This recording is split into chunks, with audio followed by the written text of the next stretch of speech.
Dane Rodney. Yeah, just smooth. This brother smooth. Listen to him.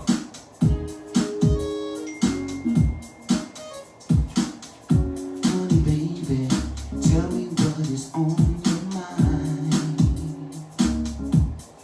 Yeah. If you let me, I'm not gonna waste your time. You got to know how I really feel for you. Yes. It's not a It's show. PTP, baby. There's PTP. nothing that I wouldn't do. People to people, power to power, positive people, thinking people. It's Real Talk Live with Rodney Grimes. I am so excited today. Again, another day in the land of the living. A lot of things going on around me. And I'm just happy, that things are working in my favor. When I say that, every time that I do something positive, I feel like it's in my favor. So having my guest today, Dane Raleigh, is a blessing for me. Very, very good friend of mine. He'll be coming on shortly, but right now I just want to touch base on a few things. And it's very important that we remember that we ask that you go to YouTube and subscribe. I'm excited because I told you a while back that there's going to be some changes coming down the line, and so that is about to take place. We're getting ready to expand. We're getting ready to expand the broadcast, and we're getting ready to change things up. And I said this was going to happen, and I'm excited. You'll probably notice that I shaved my beard. I have an allergic reaction, so it's nothing. I'm not doing it on purpose. It's something that just took place, so, and I'm a little self-conscious of it. But at the same time, it is what it is. So I want you to take this time to realize what Real Talk Live is. It is our program. This is our program, not mine. This is our program. This is our avenue to support black businesses, to deal with issues like depression, we talk financial struggles, spiritual growth. This is the platform for us to get out information, and I'm excited that God put it in my spirit to do it, and we just looking at it, just moving forward. And there's been a lot of support coming in, and that is just so overwhelming with my spirit, because I have been getting nothing but positive response, and people are talking about how the conversation is helping them to make changes in their life. You also may be hearing it storming. There's a storm going on, a big storm. So if the lights go out, I ain't gonna panic. We just keep it moving. As I said, that we have something very exciting. Don't mind me. It's funny. People will start calling right around this time, and but as I said, it's Real Talk Live with Rodney Grimes. People, power, positive people. So again, I just thank you and give you praise, give God praise, and then I send praises to you, peace and blessings. When I told you that it's going to be something coming up, our broadcast is going to expand. We're going to expand. It's INN Black Lives TV. Black Lives Live TV, which is going to be a broadcast that I'm going to be joining. I'm excited about that. So I had a meeting Saturday, and it went well, and we still got a few things we have to work out, but we will be airing 5 times a week, 2 times a day, okay? And it's all about promotion and we expanding. So you're going to see a lot of growth going on. We're going to be picking up other people that's going to be helping with our program to get it to be a lot more professional. And I'm excited. So with that said, you will see this take place probably within the next, I know that it'll be happening within the next 2 weeks, if not sooner. We have some contracts to sign and some things to look at. And this is supporting, you know, Black Lives Matter. And when I say it's supporting Black Lives Matter, not the initial forces of that, but I'm talking about the fact that it does matter. This is what's going on. And so I was really excited to talk to the VIP, the VP of the network, and it was just really, really good. So my energy is a little here and there based on the fact that it's a bad storm going on right now, and I just wanted to. I'm keep watching when I'm seeing stuff blinking on and off. I'm hoping that it don't go out on me. All right. I don't know. I didn't really get a chance to check on birthdays and things of that nature today. So guess what? I just want to say happy birthday to anyone who's celebrating a birthday today. If you have an anniversary, I want to say happy anniversary to you. I also would like to say, if you lost a loved one, we send you our serious condolences to your family and prayers. What would I also like to take this opportunity to ask you to go to YouTube to subscribe, because we've been getting good ratings on Facebook Live, but we need to get the ratings on YouTube so that we move into a different level. Yeah, that came out there. So, as we said, you know, you see some things that happen. It's real talk. We do this, and I make no excuses. I love it that when you see that we be doing what we do. Just hold it up right there, and actually you can call them off, right? So, go ahead. We want to welcome our guests: Cheryl Rhines, Dane Wiley, Anthony Shook Sr., Felicia Harrison, Rachel Pope, and Gerald McCoy. Okay, welcome. All right. We also would ask that you would hit share, and I will, bring that back up again. And also, the camera's not gonna move, so I'm telling my producer over there, can you hit the light on right there too? Yeah. So we got all kinds of things going on in here. I try to tell you. So it's amazing how when you're doing production, so and they probably got to be plugged up too. It's Real Talk Live with Rodney Grimes. That's how way we do. So, yo, Zena.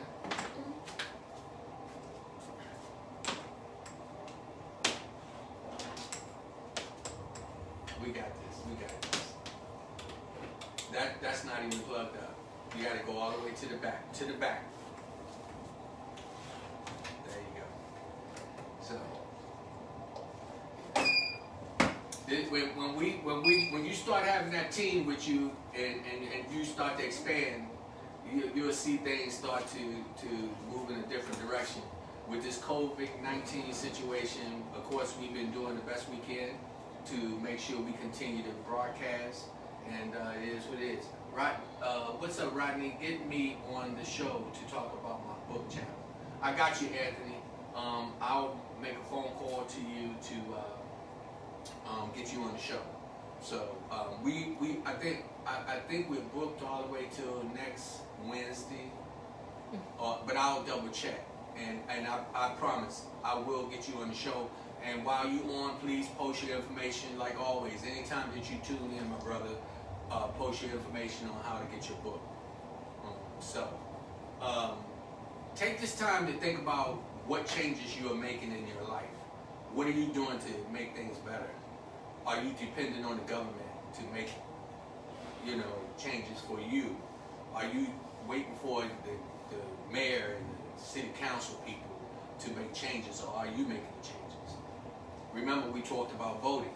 Voting is so important. That's going to be talked about every time we air. And even after the voting is taking place, we want people to know that your voice is important. Your voice is important to be heard in the community. And we have to make sure that people, now that we got this attention going on, looking at the black lives of American people, people of color, we definitely want to make sure that we represent ourselves properly. We want our family members, and I say family members, our white family members of America, our Hispanic family members of America, our Asian family members of America, to understand that we don't want to be shining and say, look at us, look at us, look at us. All we want is to be getting a piece of the pie and get an equal piece of it. We don't want just a little sliver when someone feels they want to throw it out there. No, we want a piece of the pie when everybody else gets it. So right now, Black Lives Matter, and that's what we're doing. We're empowering ourselves to change the direction of our thinking and how we're going about different things in our communities, in our homes, spiritual growth, and just getting some mental stability going on. So something I want to talk about real quick here, and it just hit me. God just be working with me. You know, let's talk about relationships for a minute. Is it funny how people will get mad at you when you don't do something that they want you to do for them, right? They get mad at you because you won't alter your time, your lifestyle, your finances, your everyday living when they request it. How many of us deal with that? When you think about it, how many people will get in a position and ask of you of something that they know they can't do for you, and then they get mad at you, right? And I'm not speaking just about me, I'm just talking about overall. And one of the reasons why I wanted to say this is because I want people to take responsibility for your position. Everything that goes on in your life, you allow it to happen. You are responsible for your outcome. If it's going to be a negative situation and you don't remove yourself from it, it's your fault. God gave you the will to know right from wrong. He gave you the will to stand up and walk away from bad situations. So I say that to say that, you know, people, let us get to a point where we're not looking for somebody else to clean up your mess. And if they decide that they don't want to interact with it, that you don't get emotional, or you don't get mad, or you don't put yourself in a position where they're going to actually don't want to even have to deal with you anymore. These things can happen. It can be a negative effect when people are not accepting responsibility for their actions. And that applies for us even in our community. We want people to do things, but what are we doing in our community? We want the churches to do things, but what are we doing in the churches? In the schools, we talk about in the social life. We have to make the changes all the way around and be responsible for what we do and the outcomes that come with it, whether they're good or bad. I always believe that you can take a negative and turn it to a positive. I believe that 100%. So I wanted to make that clear. The music that you heard playing in the beginning, that is actually Dane Riley. He's a very good friend of mine. He'll be coming on shortly. So no, I don't own the song and the rights to it, but I have permission to play it. So I'm just excited about that. God is good, you know, that we put ourselves in a position where, you know, things, they just kind of like sometimes fall right in your lap, you know, and God is saying, you know what, you asked for it, now I'm giving it to you, you know. So, but again, what I want to I just want to stress to you that I really want you to take the voting serious, and let's make changes in our life. I think what I'm going to do, I don't want to stay here, y'all looking at me, and I'm feeling a little uncomfortable. Actually, you'll notice my energy is, my wife is going to get mad at me because I'm going to say this, but I have a complex because I shouldn't mess with my beard. And I'm sorry because it's really bothering me. But you know what? what I'm gonna do, how about this? Why not bring on Dane Riley so that all the attention will come off of me and it'll go to him? Why don't we welcome our guest Dane Riley and have him come and just sit down and chat with us a little bit about some of the things that's been going on in his music career and things. Come on in. How you doing, my brother? I'm doing great, bro. Amen. Love to see you. Yes. How you doing? Good to see you. All right. Yes. So, it's Real Talk Live with Rodney Grimes, people to people, power to power, power to think people. And I told you I was going to be bringing different people in and have some people come in to share with you about their life stories and their personal goals and things that they're going in. So, I'm going to, so the producer, you're going to see her giving a signal, so she's telling you to move up a little bit, move your chair up a little bit. No, she's telling me to do it. Yeah. So, is that better? Yeah. Okay, there you go.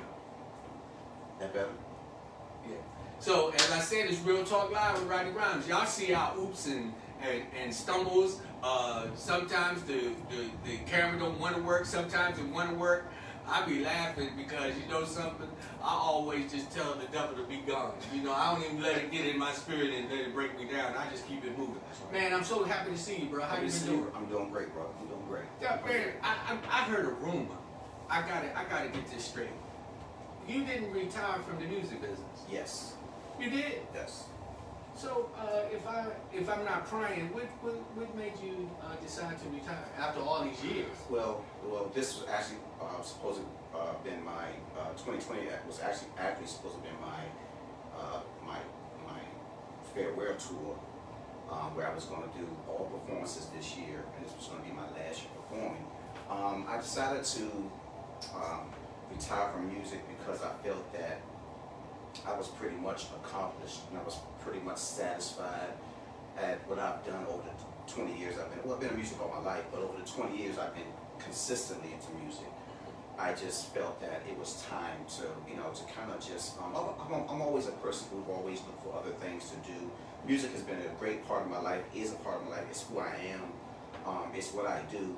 But I also am a realistic person, and I'm a realist, and I realize that there's other things in life that's out there that you can do that doesn't commit you to just one thing. You should be able to do multiple things at the same time. As you know, the music business is very, very shaky. Okay, it's up and it's down. And I never let commitments like that stop me from doing what I want to do. So I didn't want to be tied to music commitments moving forward in my life, to try to, just to try to see different things, travel a little bit more.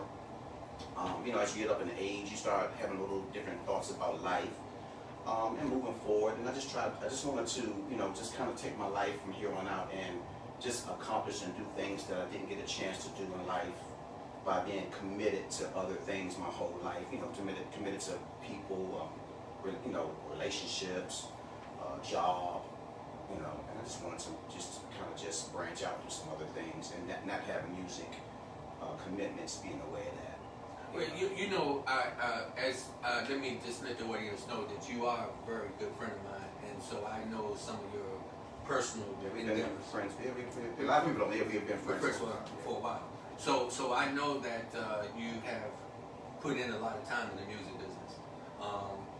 Can you hear me that right there? Yes. I should have had that close to me.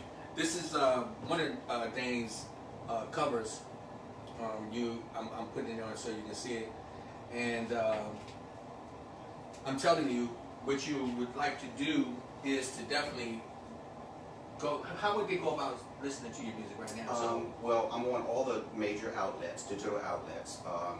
I'm also on Bandcamp. Bandcamp is a site where you can go download all of my albums, and you can listen to entire albums on Bandcamp. So on Bandcamp, you can listen to an entire album if you want to, and it's pretty cool. I have my whole catalog is on there, so it's pretty nice. Man, that's powerful. I can tell you that I know some of your family members who are also in the music business as well. And if you could start off with some of the ancestors. So I've done a lot of interviews, and I've always go back to people who have always asked me the question of how did I get into music, and I always refer back to my family. So my family on my mother's side is a very musical family, the Ruffin family. And within the Ruffin family, you have my cousins, which is the legendary Billy Stewart. For all old schoolers, you know, that grew up in the '60s, '70s. That's Billy Stewart was a big time artist back in the '60s. And my cousin Grace Ruffin sung with the Jewels.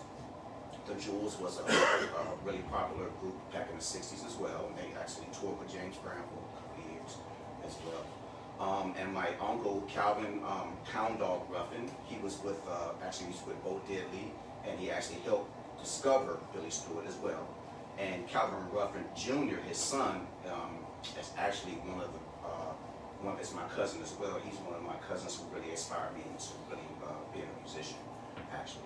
But growing up listening to Billy, you know, and listening to my mothers, who are my mothers and my two aunts, which make up the Bruton Sisters. The Bruton Sisters, as you know, are a great gospel trio group to this day. Yes, yes. I grew up, you know, young, listening to them, listening to Billy, and all of those great musicians in my family, and I knew that my family was very talented.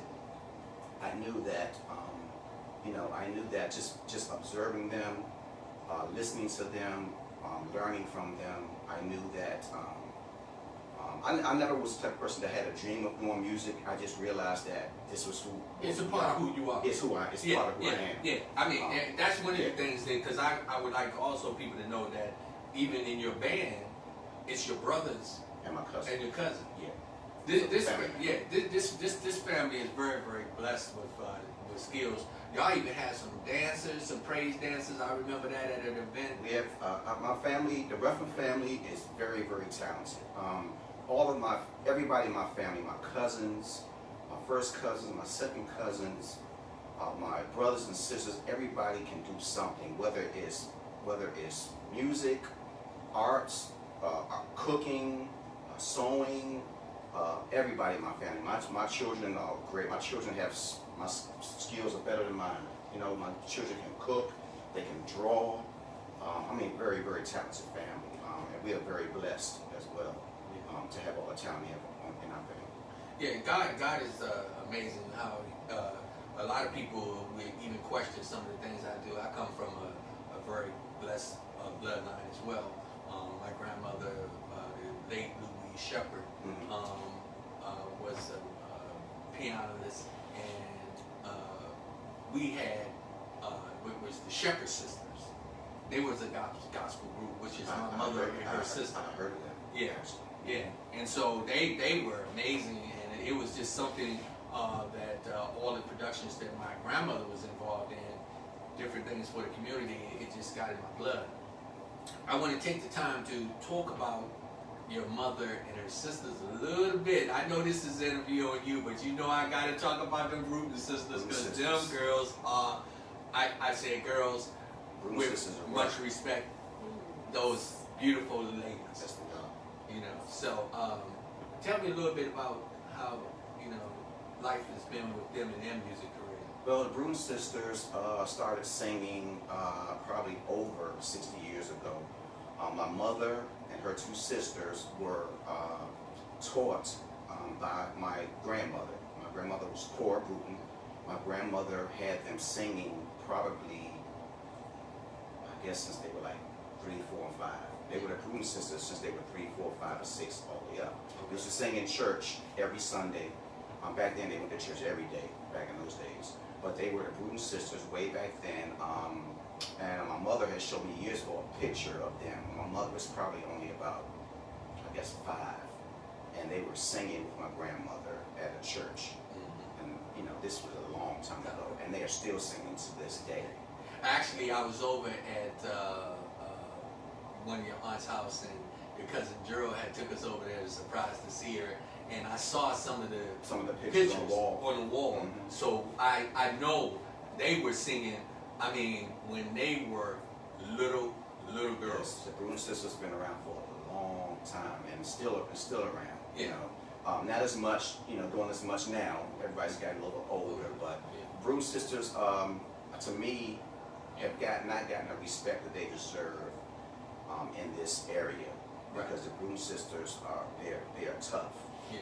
Well, I want to say that years ago while I was doing production, when I approached you and you introduced me to your mom and her sisters, they came on and they set a tone that was amazing for the gospel. For your gospel program. Yes. And they've always been available anytime I've asked.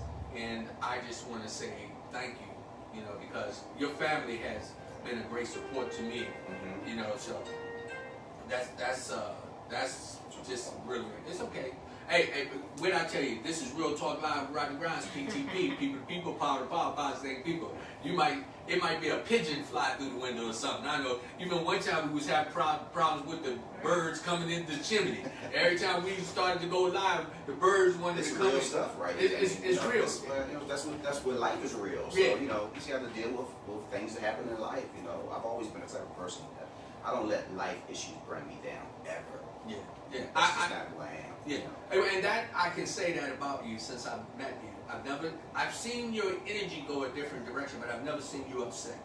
I've seen when things when you get ready to perform, and you might have some glitches, and all you would do is just keep moving through it. And so, I've had that opportunity to see you in a professional setting, and you always conduct yourself in a professional manner. I appreciate that. Yeah, so I appreciate you too, because you set up a couple of shows we did together years ago. Yeah. It was really good. I mean, the shows before I put the band together. Right. It was pretty good. Yeah. I thank God. God has blessed me to, I'm looking at what happened right here. well, see You what got an epiphany or something? see what happened was this. Look, first of all, I'm 60 years old, so I get to these stages where I be trying to impress my wife and go in the bathroom and start trying to do little things. I went in there. She bought me some new clippers. I went in there fooling around with them and cut half my beard off. Man. So then when I messed up the one side, I went to the other side, and then somehow or another I just irritated my skin. So I go through this. Anytime I irritate my skin, it'll go through these changes. And I was just so tickled. My wife said, she never know what I'm gonna talk about. I asked my wife to put some makeup on me today, right? I said, babe, can you put some makeup on me so we can tone my skin down a little bit? And we tried it, and she said, you can't do that. Well, She said, you can't do that. Well, you 60, I'm 58. We at the ages where we try to reinvent ourselves, how we look, every couple of years, so we can beat this age thing. Yeah. And it don't work out. It don't work. I got to the point. I remember some years ago I was trying to dye my hair, and I would dye my hair black, and 3 times my head swelled up big as a basketball. Well, as you can see, I let mine grow out. Yeah. And the only reason I let mine grow out because I was scared last year. I was like, well, I don't want to cut it because if I cut it, it may not grow back. Yeah. So I just said, let me let it grow until I can stand it and see what I can do with it. Yeah. So Well, me. whatever, if it fall out, just fall out. It is what it is. One of the things my wife said, she said, babe, don't worry about it. She said, she don't care if I come in blind, crippled, and crazy. She's still gonna love me. So I'm at this point when I showed her when I came in. She said, "Oh, look, you done cut your beard." I said, "Yeah." And then she said, "Uh-oh, it's flaring up." And it can get worse than this. So this is a tone down right here. But the good thing is that probably by Friday it'll grow back. It grows back really quick. We have some other guests we want to just say thank you for joining in. Don Scott, Victoria Roy Howard, Lauren Williams, Regina Young, Jai Bilal, John Black, Deanne Sellers, Wanell Wesley, Lisa Lucas, Kimberly Milligan, Will Benton, Sherry Flemington, Kayla Natural B, Victoria Roy Howard.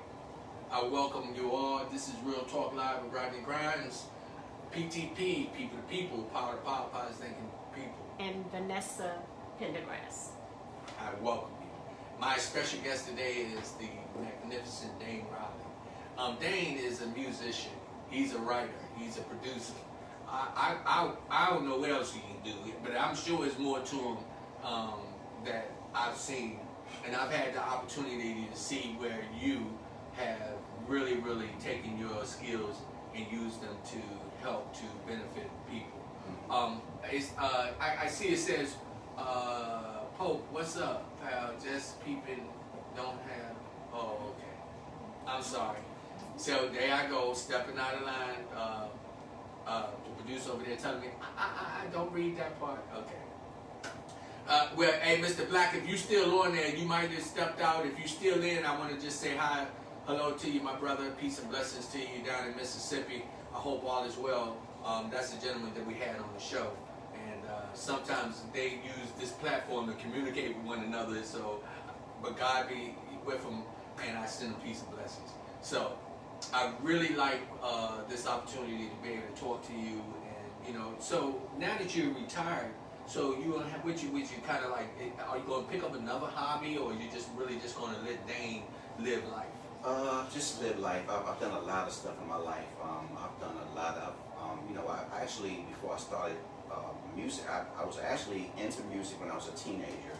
Into my 20s, I was into music. I was in a few bands. And then when I took on a job, when I got a real job, I had to kind of put all that stuff down. So I really had to put music on hold because my job was so demanding that I couldn't deal with the times. I couldn't do the things that I wanted to do. So during that time, in my work career, I was able to do a lot of stuff. I was coaching, coaching college, coaching high school, coaching little league football, baseball, and basketball while working at the same time. And those are very demanding things. And I really didn't pick music up until, probably until about 1999 or 2000. That's when I really started seriously getting back into music. I had always into music, but I really started getting back into it around the 1999, 2000. And that's where everything started kicking off musically with my music career. And that way I had more balance in my life too. Because, being a young man, you have so many responsibilities. You have to take care of family, work. It's just hard to mesh everything in, to one thing. I had to sacrifice a lot, had to, put up with a lot, had to, deal with a lot. But I've done a lot of stuff in my life. I'm an artist too. I draw as well, paint as well. I've done a lot of stuff, and I just got to a point where I figured that once you get to a certain age in life, you have to start focusing on life. Yeah. And focus on yourself. And the biggest thing about what we forget about life is that it's happiness. Your happiness is most important than anything. I like that. And we forget about that during our daily routines of life and living and taking care of responsibilities and husbands, wives, children. You forget about happiness. And when you start focusing back on your happiness, you realize once you get a certain age, the things you have to do to obtain that. And sometimes you have to let things go to get happiness. Yeah. You know what I'm saying? Yeah. People go, you have to let people go, Yeah. you have to let things go. Yeah. You have to love and you have to forgive. Yes. That's all of that. That You have is to forgive yourself Yes. as well. Actually, we're going to title the topic of today is happiness. That's right. Happiness.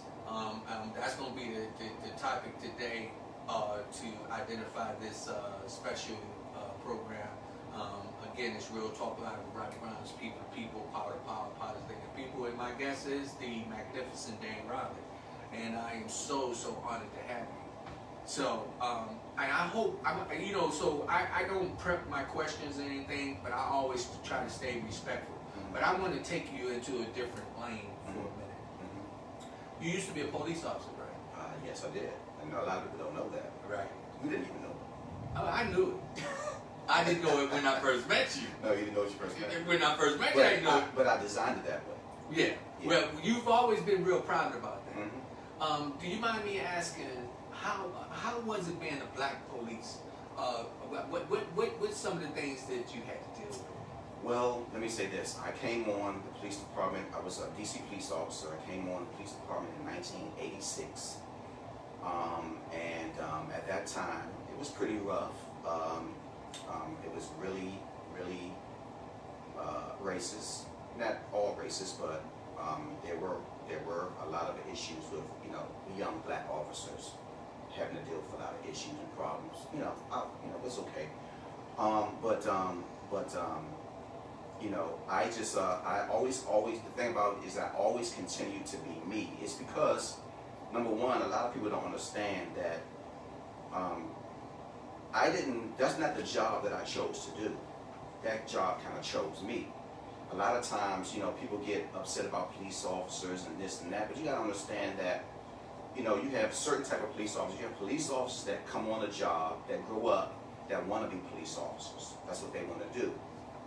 So most likely they want to serve the community and be all right. Then you have police officers that want to come on the job just for the power, you know, just for the gun and the badge. Then you have police officers that want to come on just to lock people up. And when they come on, that's what they want to do. Then you have police officers who are racist, who become on the police department. It's not going to change their being a racist. There's going to be a racist with a gun and a badge, you know. Then you have police officers like I say me is that I never chose to be a police officer. It's because that job was open to me because I needed a job.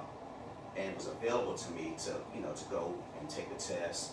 And I passed the test. And I just went, after I passed the test, I had to weigh my options like, do I need benefits or do I need this? You know, benefits or this. I wasn't happy at the job that I was doing at the moment. And then once I passed the police exam, I was like, and I, you know, I think I already had my first daughter born already. Actually, I had 2 daughters at that time born. And I was like, I had to make a decision, benefits or this. And I had to go with the benefits. And the benefits of taking that job, you know, was really the best decision that I made. Even though it wasn't the job that I chose to do, I had to make it work for me. You know what I'm saying? And I made it work for me. And my thing is that I always continue to be myself on the job. I never used that job for status. I just used it for employment. And then once my day was over, I was my social life. But I've always been Dane Rowley. Everybody who knows me knows that even when I was on the police department, I was no different than who I am now. Right. It never changed me. You know, I dealt with a lot of stuff. Take it. You know, I'm not saying I didn't, but been through a lot of stuff. But I mean, overall, it was a blessing that job, you know, helped me take care of my family, helped me have health benefits. You know what I'm saying? I didn't look at it no more than what it was. I didn't look at it as far as, you know, I didn't care about stuff that was going on. You know, stuff happened to me, and I did my job the best way I could. And the blessing of it is that I retired in good standings. I had no issues on the job at all. You know what I'm saying? So I spent 26 years on the job. I did a lot of things on the job, but I never had any issues. That's good. You know what I'm saying? Because your personality is who you are. Right. When you have power only enhances your personality. Right. So if you got a bad personality, power is going to make that personality more worse. Yeah. It's going to expand it. Exactly. It's going to. And my thing is that, you know, excuse my language, if you're an asshole, when you get a job like that, you're an asshole with a gun and a badge. How about that? Now, so I want to, you know, and I'm glad that, because actually you said some things that I thought was very, very important. We're talking about the situation with the police and things that's been going on, and then we're not going to really elaborate too much on it, but I always want to make people have an opportunity to see things from a different perspective. Okay, so you were just saying, so you got different individuals who become police for different reasons. Exactly right. And when they come into that field, they've already established these characteristic personality traits. And it has nothing to do with the entirety of the department. Right. It's just like if you're a parent and you have 6 kids, okay? So all of your 6 kids are not going to be the same. You can raise your kids the right way. You can tell them what's right and what's wrong. You can teach them whatever. But 1 or 2 of those 6 kids are going to branch out and do whatever they want to do. A few of them are going to stay home. A few of them are going to be okay. A few of them are going to go the right direction. But most of all, when they become to a certain point in age, they're going to branch off and do what they want to do. And there's no reflection on you, because you did your best as a parent to raise them, train them, teach them. But if they go out and do something wrong, is it a reflection on you? No. Right. It's a reflection on them. their personality. On what choices they choose. How about that? That's in any entity. Yeah. That's in any entity. That's how you have to look at it. And I know it's a lot of stuff going on with police officers. Police officers killing black people, and but those police officers have agendas. Right. That's You know what I'm saying? They right. have agendas. And it's not a reflection of the whole department. Because we need the police department. Well, yeah. And we have a lot of good police officers. Well, yeah. But as you said, I just thought that was so powerful. I'm gonna have to do a show on that called "Taking Off the Uniform." That's what I'm gonna call it, because I had a guest on, Michael Johnson from Old Town Alexandria. He was talking about the difference with a white and a black police officer once they take the uniform off. That the black police officer is still a black man. Right. He was Exactly right. he was looked at as a black man in a uniform. Exactly right. But it's different in this country with a white person being in that uniform. You look at him and you say, "Oh, that's a police officer." You know why, Rodney? Because people are generally weary of authority, whether you're white, black, whatever. When you're a black person, you have issues and problems. You're a police officer, whatever. You're still black with the issues and problems. But when people look at you, they don't look at that. They don't look at the symbol of what you represent, which is the government. And nobody likes the government. Nobody likes the government telling them what to do. That's just human nature. We are rebellious people by nature. You know what I'm saying? We have to be taught not to do certain things. Right. And then that's what they see. But people forget about the humanness of whatever job. It's like even firemen too. It's like firemen, postmen, police officers. They're all doing the job. They all still who they are. It's just the authority part of it, which gets separated. And then it's funny because while we're sitting here, I thought about it. It's the personality of people. It comes out when they are in the uniform and you see who they are. Now let me tell you something. And if she's watching, she gonna know I'm telling the truth. The lady that delivered my mail, she mean as I don't know what. Hey, if there's something blocking the mailbox, she ain't gonna deliver it. She'll go by. And sometimes people will ride up and they'll just park right in front of my mailbox, and she'll be coming in, and then she would actually start to fuss. Now I said that to say when she go home. That's what's relevant. That just came right to my mind. Yeah. That she just mean all the time. Yeah. So I can imagine when some of these individuals get on these uniforms, whether they police officers or firemen or even judges, lawyers. I remember I told this story once before. One of my friends was going to court for possession, and I was trying to be there to support him. And he had a court-appointed lawyer, and the court-appointed lawyer didn't know I was with him.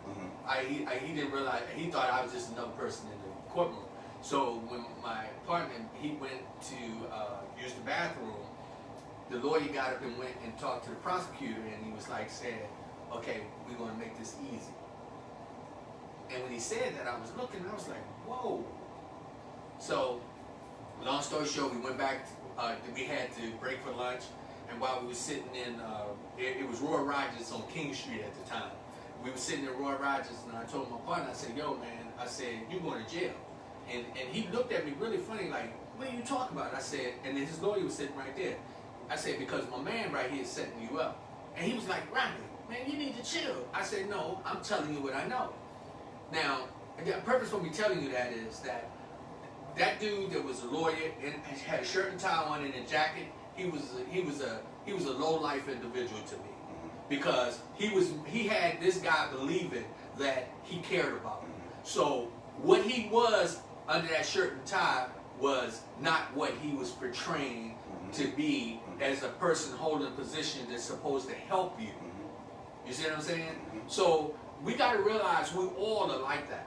And that's what we are now as we go through this area of trials and tribulations trying to deal with this pandemic, dealing with the time for voting and all of this coming up, we have to take off the clothes. What they say, get butt naked. Well, crisis brings out the best and the worst of people, and your character will show in crisis. Your true character will show in a crisis. Yeah. So if you're a bad person, you're going to be a bad person. If you're a good person, you're going to find ways to continue to be a good person within a crisis. That's just what we do. You know what I'm saying? We are, nobody's perfect, by far. Nobody's perfect. But it's where you want to go with your life. It's where you want to take your life. A lot of people still have a lot of pain from the past, Yes. from their childhood. Yes. A lot of people are angry. A lot of people are angry. And they don't know why they're angry. I think that's a serious problem in And this country. it is. It's a big serious problem. And you harvest anger, and then you don't know how to do anything but react. That's the only way you know how to react. But there's other ways to deal with anger than just reacting. Right. And that's what a lot of people do. We see a lot of people, just have a lot of anger is not mental health issues. Anger is just anger. Yeah. Anger is just built up. Yeah. And you have to be able to find ways to release anger, deal with it, because it has a very big effect on your personality and your demeanor. Yes. And that's how you're going to be portrayed. If people look at you, that's what they see. I coming up, I did a show on this a while back. I came up, first of all, my father, who's deceased, was a very, very aggressive, violent individual. And so we struggled in our house having him to raise us. So I had developed this sense of I let nobody hit me and get away with it. And so as I was growing, I always had that mentality: if you hit me, I'm gonna hit you back. Even if you're gonna beat me up, I'm gonna have to take the buck whooping. But this was something that was kind of put into my life. Now I say that to say that as I grew as an adult and traveled even in the military, I developed this aggressive attitude where I've always had this thing about men. If a guy was even looked at me funny, I'm looking at him like, okay, what's up, But I had to get a hold of that, because then I realized that I was holding on to anger. I was holding on to some pain, and my reaction caused me to give that to people. Now, I'm not making excuses for the police department and the judges who do these things against us as a people, or the other people just in the street themselves. But we all have our pains we have to deal with. We all have our anger we have to deal with. And that's where we are today. True. And also, what you just said, too, dealing with that within a system that's designed to bring you down. Right. All clashing at once. Right. This is what we're dealing with. That's it's been a rough. systematic problem with us from the beginning. So white people knew what they were doing hundreds of years ago. Right. And it still has effect on us today. Yeah. You know what I'm saying? It's a systematic problem. And we have to educate ourselves to not be caught in the system. Exactly. It's like you have to educate yourself. It's like when you and I went to school, they taught us history. They didn't teach us black history because we were living black history. But they taught us history, but the history they taught us was basic George Washington, Christopher Columbus, and stuff like that. But if you ask a black person right now, today, and maybe from when we were our age, to educate yourself, if you could ask a black person, do they know that the date that Martin Luther King Jr. was assassinated? Could they tell you? Do they know the date that Martin Luther King did the March on Washington? Right. Do they know those dates? Right. Because they're not educated enough in the history to know the history of where you come from. Only thing you know is that they've been treating us bad for 400 years. That's all you know. But you don't know the history of how it happened, why it happened, you know what I'm saying, to break out of that. You know what I'm saying? So we're angry, but we're systematically angry. Yes. And that's something that we got to think about even with white America. So I sometimes I find myself, I feel really bad for the white people who are trying to relate to us and try to say I hear you, and they try to feel our Well, pain. they can't. But they can't. Right. It's the experience that their ancestors did not have right. the experience. Exactly. So So their ancestors caused it. So how you can relate to it if, Right. if your ancestors caused it? But I mean, that's just truth. Right. You know? Well, that's where we are today. Mhm. Now what we dealing with is the truth. Mhm. Now is black and white. We putting it right on the table. Yo, we've been going to jail for nothing. We've been getting killed for nothing. We've been scrutinized for nothing.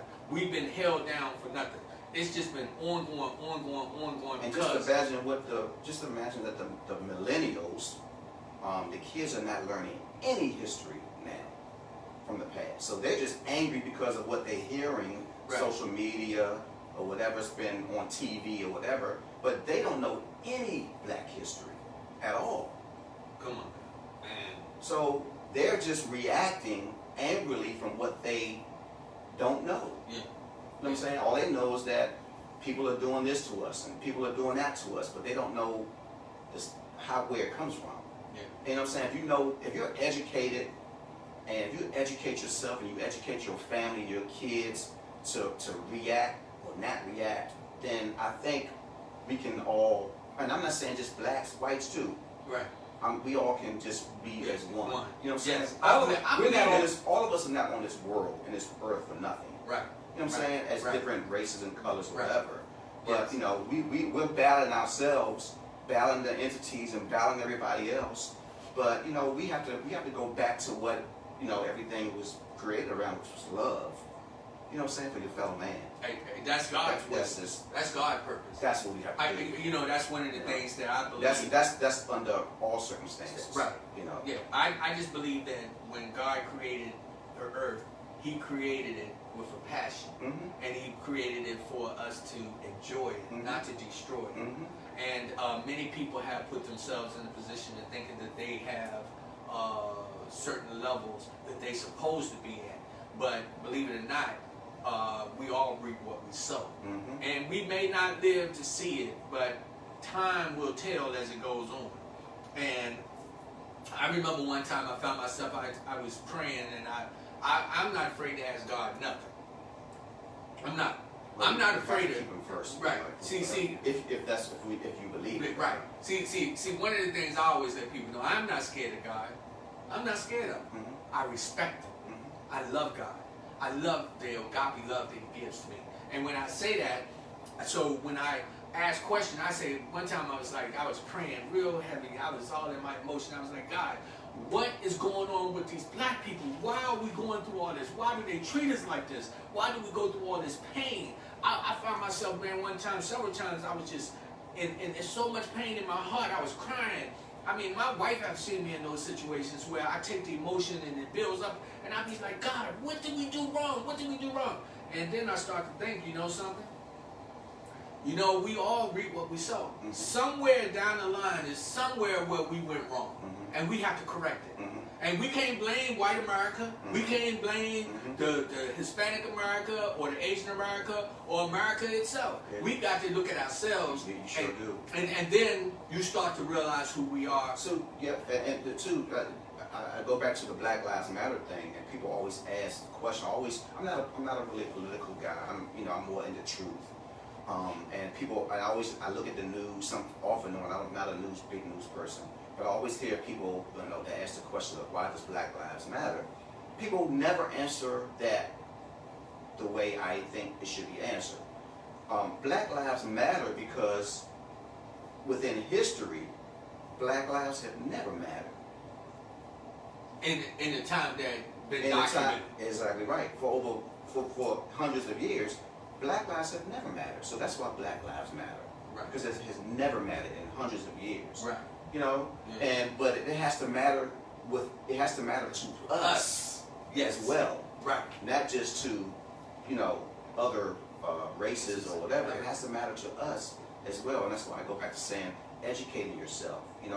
Black people have to educate themselves. White people have to educate themselves. Brown people have to educate themselves about history, Yeah. real history, The truth. Real history. Right. Yeah. And that's and what then that way you get your answers, and then that way it relieves some of the tension of why you think things happen and why things, are the way they are. But also, there's personal responsibility in this. We all have a personal responsibility to do the right things, to respond the right way. Black, white, brown, whatever. We all have a personal responsibility. Personal responsibility is your choices and how you choose to do something, the reaction that you get. Yeah. You know what I'm saying? You can choose to do something good, you get a good response. You can choose to do something bad, get a bad response. So personal, responsibility, we forget about that as well. We try to blame everybody else for the things that we should be having Taking on ourselves. Right. Yeah. I'm really excited. Again, this is Real Talk Live with Rodney Grimes. People to people, power to power, power to the people. I have my special guest, Dane Riley. Dane is, we kind of talk in this serious talk here and there, but Dane is a musician. He's a promoter, producer, and just a talented man. And so I am just, again, pleased that you decided to come on. My wife, I always mess with my wife all the time. When we first met, I told my wife she wouldn't get mad. I said, yo, don't you have no crush on this guy? They'd be up there performing, and my wife would just be over there smiling and smiling. But you know something, when a person is real, you don't find no envy or jealousy. I was thinking today, I was like, I kept remembering how did we meet? And I kept thinking about it. I remember we met because I remember you guys had a MySpace page. And we were friends on MySpace. And I used to always say, Zena used to always do the posting on the MySpace page. She used to always say, she used to post pictures of you, both of y'all, all together all the time. And I said, this is a cool couple right here. Then I just go on to try to go and see what what you all were about. And I knew you were promoting and doing this. I said, yeah, look, I got to hook up with these people. These people are pretty cool right here. That's so cool. You got some people you want to say, Zena? Got a page full of them. Tracy Johnson, Sonia Smith, Netta Bean Owens, Dejan, Dempsey Barnes, Jackie Scruggs, Tanya Harrison, Maria Price, Joe Baltimore, James Simmons, Arlene Dungy, Curtis, DJ Paradise Hicks, Lisa Cohen, Nanya Whitley, Jean McBride, Denise Lambert, and Juanita Hutchison, as well as, that's it. Nanya, if you still on there, please, would you get in touch with me? I would love to get you on here. That's Songbird. That's the Songbird. I need you. Another amazing, talented artist from the area. So I would love to have you on and do an interview with you as well. So if you could, please get in touch with me. And again, my guest today is Dane Riley. Dane is just an amazing artist. He's come from a very talented family, and he just not only that, he's just a good person. And one of the things that I when I go back to this, I was saying when my wife, when we met you, it was almost like sometimes you'd be like, are we related? Because we just clicked. Mm-hmm. Our family just merged. Mm-hmm. I mean, we merged with your family, and we became like just part of the kids, part of the cousins or whatever. Mm-hmm. My family, my mothers and them, they love you guys. Yeah, we love them too. They love you guys. And we can't. And we just have Gerald is to die for. that's my boy. That's my man. That's my cousin. That's my brother. We like this. We grew up together. We grew up singing together. Actually, his mother, had us singing at 6, 7, 8, 9 years old. We were singing at churches all over the DMV, all up down the East Coast. Yeah. And we would sing, just me and him, and we would just bring people to their feet, man. And I remember she used to grill us. She used to grill. My Aunt Marietta is rough. Yeah. Medea don't have nothing. Come on now. Come on. And she used to grill us, man. She used to make us sing all hours of the night. We 8, 9 years old. We gotta get up, go to school, go to bed. We up 2 in the morning singing. She's smacking us in the face, making sure we hit the notes right. Brutal, but it paid off, and I love her to death. And Gerald is just a good man. He's a good guy. I love him. Yeah. Actually, he hosted one of my events, and it was so funny because not only is he's articulate about the way he carries himself and presents himself, but he can sing his butt off, you know, and he was just an amazing host, and we had a successful show when he did that. So, I asked you to bring your guitar. Yes, you did. So, can you grab that right there, producer? You set me up. I just want to put it in your hand because Set me up. I know that I'm retired. I'm supposed to be retired, but you got me, you know. yeah, there you go. See, if you don't have an instrument in your hand around me, I just feel like you're not fully dressed. But so who taught you to play the guitar? Well, I taught myself. Actually, I didn't start playing the guitar until years later. I taught myself how to play the bass. I played the bass at 8 years old. So I taught myself the bass at 8. And then I went from the bass to the drums. Then I went from the drums to the keyboards. And then I went to the guitar. So the guitar was my last instrument that I learned, that taught myself how to play. So I never took lessons. I play by ear, you know. I don't read music. I just know notes when I hear it, you know. So that's, So if you was to just do something on there, you could just yeah. So you want me to so you trying to set me up? It's real talk live with Rodney Grimes. We don't set up nothing on here. We just make things happen. If the camera falls, it falls. We pick it back up. And if you bring his guitar, which I requested you to do so, then you know I'm gonna ask him to just show a little bit of his skills. I appreciate it so much. I'm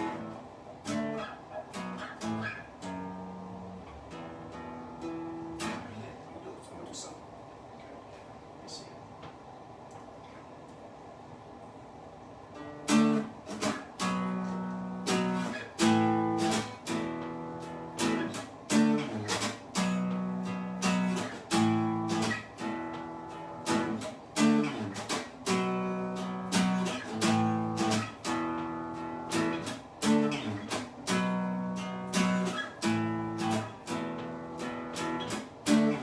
Sitting here thinking about why I feel the way I do.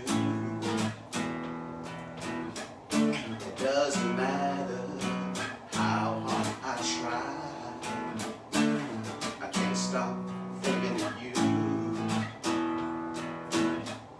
I know I did this all to myself. You can put the blame on me. I'm not gonna try to blame no one else. I take responsibility. No matter what you think of me, I'm still in love with you. Hope that you can truly see I'm still in love with you. I'm a man trying to find his own way in this life of ups and downs. Sometimes it's hard to make it through the day when no one is around. You and me used to have so much fun. You were my first and only love.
what I need. Try to understand. Help me see the light. No matter what, said no matter what, think of me, still in love with you. I'm still in love with you. I hope that you truly see, still in love with you. Yeah, no matter what, baby, you think of me, still in love with you. I'm still in love with you. I hope that you truly see, still in love with you. Sha-da-da-da-da-da.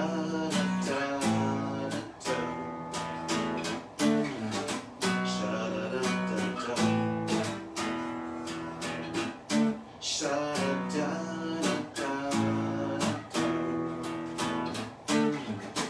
Da-da-da-da-da.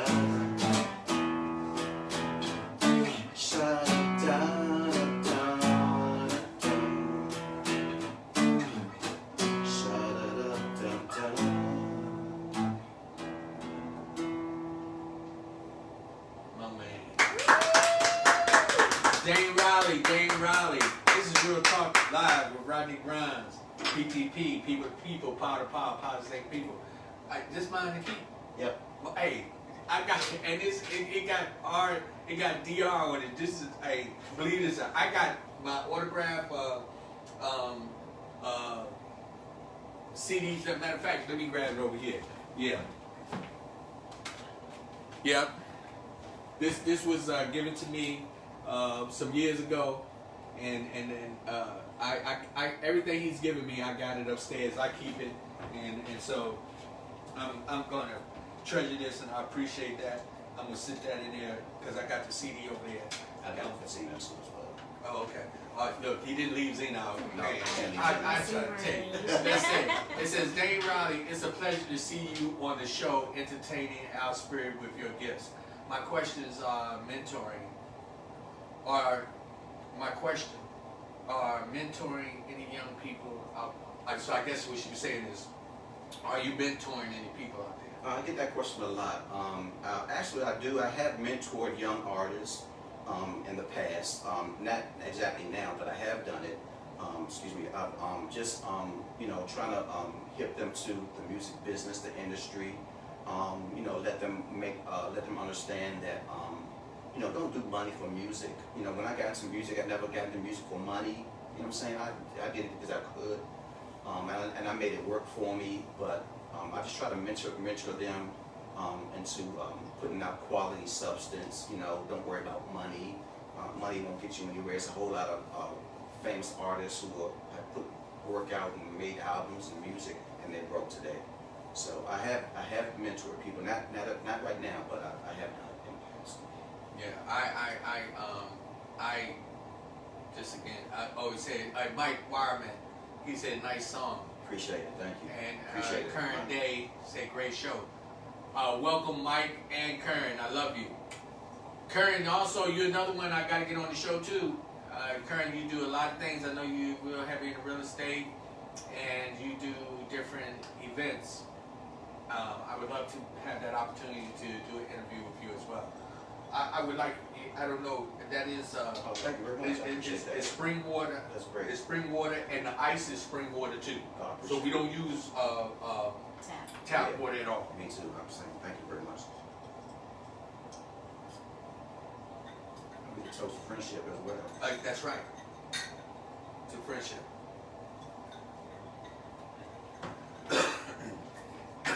Excuse me. So, again, all those who just tuning in, I just want you to know this is Real Talk Live with Rodney Grimes. People to people, power to power, positive people. My guest today is the magnificent Dane Riley. And he's just an amazing guy. Not just because he's a musician, but he's a good man. A good father, a good son, brother. I mean, all the way around, he's just a good man. He comes from good stock. And I am honored to be able to claim him as my friend. So we were talking a little bit about just different things. So where are we at right now? If you was going to tell a young black man, 9 or 10 years old, what would be something that you would tell him to kind of mold his life so that he will start to change and be moving like a king as he looking for his future for tomorrow? Well, first of all, I would say love who you are. Love who you are. Love where you come from. Love yourself. Take pride in yourself, and educate yourself and learn as much as you can about your history. You know what I'm saying? Where you come from.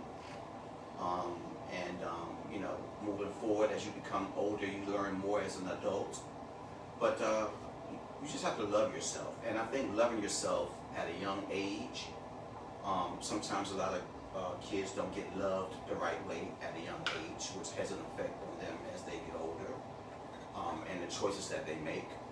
Sometimes, you make, choices. We often make bad choices as adults, but a lot of times it's affected by, how we were raised coming up, the kind of love or the love that we didn't get, or that, growing up, back when we came up, a lot of times fathers didn't hug their kids. They didn't show love to their kids. They didn't, it wasn't we didn't grow up in the father knows best scenario. Yeah. You know what I'm saying? So we had to kind of fend for our own. But the good thing about us as baby boomers, we love our kids. Yeah. We try to do the best we can for our kids under whatever circumstances. We kind of messed up. I think we kind of spoiled them a little bit. We did. I mean, because we have millennial kids that definitely. We have Gerald. McCoy. Oh, Gerald. I'm sorry. Y'all gonna see. Anyway, he says, "How has music shaped you as a person? How has it some to you?" So, see, people don't know. So you be typing stuff, and I'm gonna tell you, what you be trying to say don't all the time come out, and I'm like, okay, is this? But I understand. So what he's saying is, how has music shaped you into the person that you are? Well, it's because it's who I am. It's part of my shape. It's because it's who I am. It's what I do. You know what I'm saying? A lot of people use the term, it's like, music is not what I do, it's who I am and stuff like that. But music is a part of me. It's not all of me, it's a part of me. It has shaped me, it has made me see things differently. Not differently, but it has made me, because my music is more, I try to write music with substance and integrity. So when I first got into music, I kind of knew what I wanted to do. I knew that I wanted to make music that was uplifting, motivational, real, and true. And I wanted to have substance and integrity. And I designed it that way. I didn't want to be a copycat of anybody else. Music tends to go back and forth. If you make enough music, you tend to sound like somebody anyway. Yeah. But I always wanted music to, I wanted to kind of not really music shape me, but I wanted to shape music. Right. That's basically. And one of the things that we still talk about. We're in a time where racism is right at the forefront. We talking about Black Lives Matter, White Lives Matter, Asian Lives Matter, Hispanics Lives Matter. We talking about different things, okay? But one of the things that all of us can relate to, and that is music. That's right.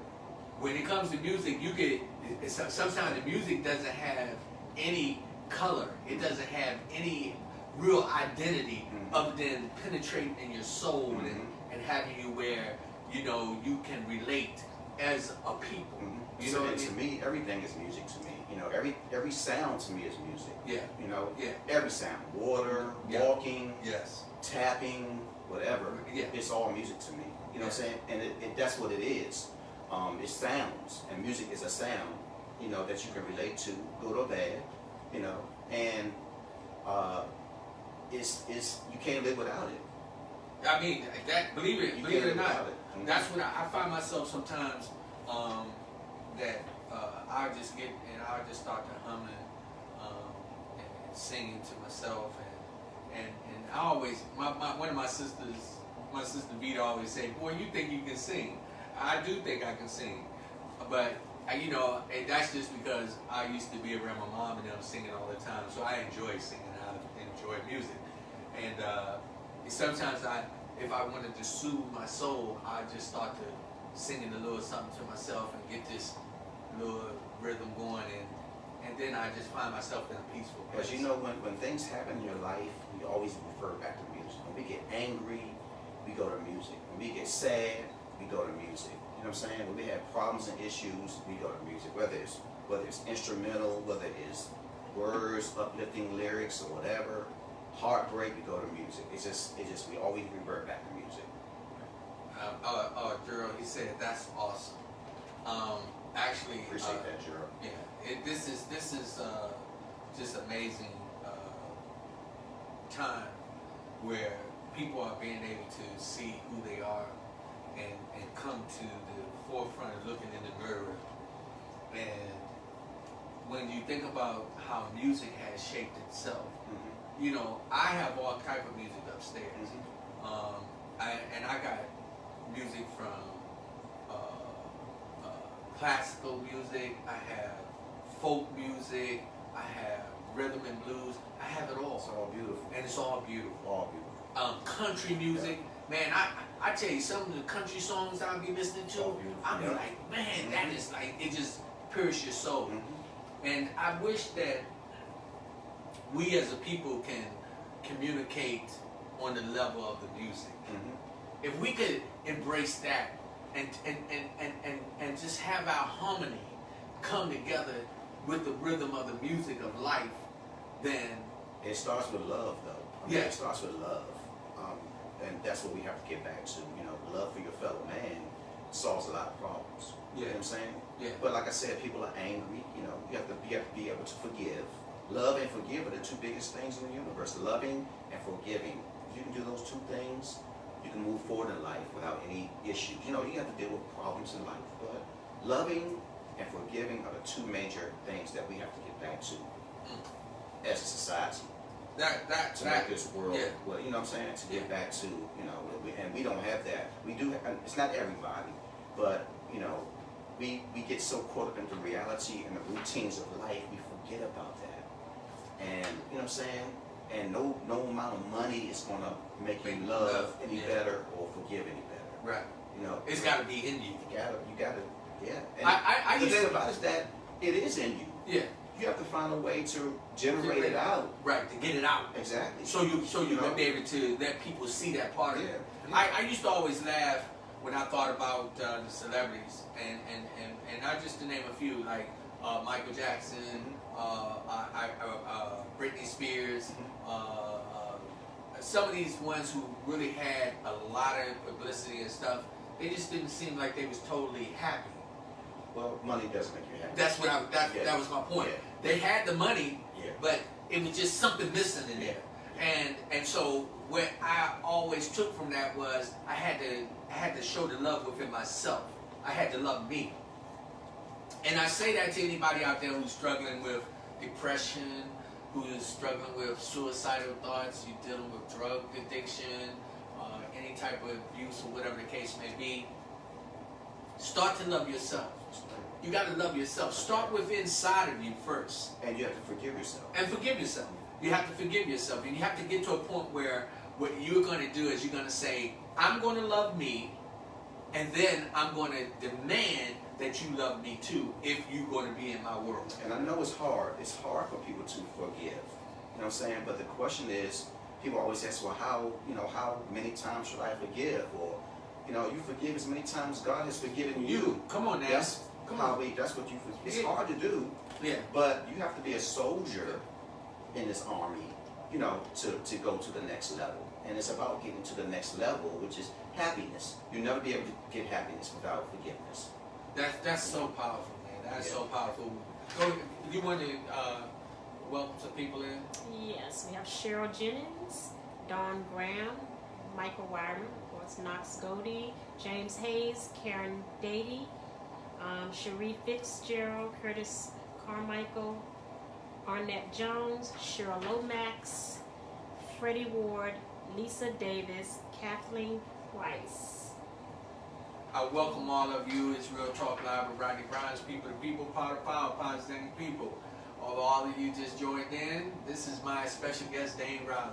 Dane is an amazing music artist. He's an accomplished producer, writer. He's just an amazing man. Gerald, he said, that's the whole ball of wax. This is great dialogue. Hey, you know, what we would like to do is we like to take this opportunity to use this platform for us to be able to communicate with one another. I don't practice anything. I just get out here and keep it real. You know, if it was up to me, I would have tried to call it off because of my reaction for shaving. But then I knew I couldn't. I was not going. My wife was over there shaking her head when she knew Dane was going to be on the show. So I would have had to come on here with a broken arm and some more stuff. It wouldn't have mattered. She would have said, you going on there and interviewing Dane. I already know that. And, you know, like I said, this brother here, from the first time that my wife and I met him, I always used to mess with my wife and come home. I said, don't you sit too close to Dane. And she'd just be laughing at me. And he always showed my wife nothing but love and respect. And his whole family. And y'all are really, really amazing individuals. We just love you. I love you, dude. I get in my feelings. This is good. This is what you do. I always told you before, you know, I know you had to stop doing stuff for a while, and we were talking and said, man, this is you. Do you. You know what I'm saying? You have to do what your purpose is. You know what I'm saying? Sometimes you don't even know your purpose. Yeah. But sometimes it's out there. You have to do you. This is what you do best. Yes. You know what I'm saying? And it shows. And that's what you're supposed to do. So yeah. This is great. I mean, this platform is great. It's really, really great. Okay, well, hey, as I hate when you're having a good time, time flies by, it is time for us to shut it down. I would like for my guest, Dane Riley, to have the last words and just something to inspire the people that you can share with them that will help change their outlook on life. Well, the only thing I would like to always tell people is just like always, whatever you do, love one another, no matter what. It's hard to do, it's hard to forgive. Forgive people, forgive yourself, forgive your family members. You know, I know it's kind of difficult when you're dealing with, you know, people who are very difficult in life, and it could be anybody, but just love no matter what, forgive no matter what, and work on your happiness.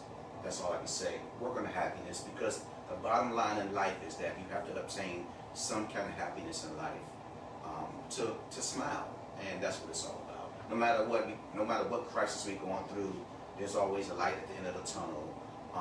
And if you have faith, you keep your faith no matter what. Keep God in your life first at all times, no matter what, and just smile and love and forgive, and that's all I can say. This is Real Talk Live with Rodney Grimes, people to people, power to power, positive thinking people. Remember, people to people, that's me, you, and them. The power they possess, the power we possess, and the power that we come together to be blessed. And then what happens when we do all that with good intentions? We become positive thinking people. God bless you.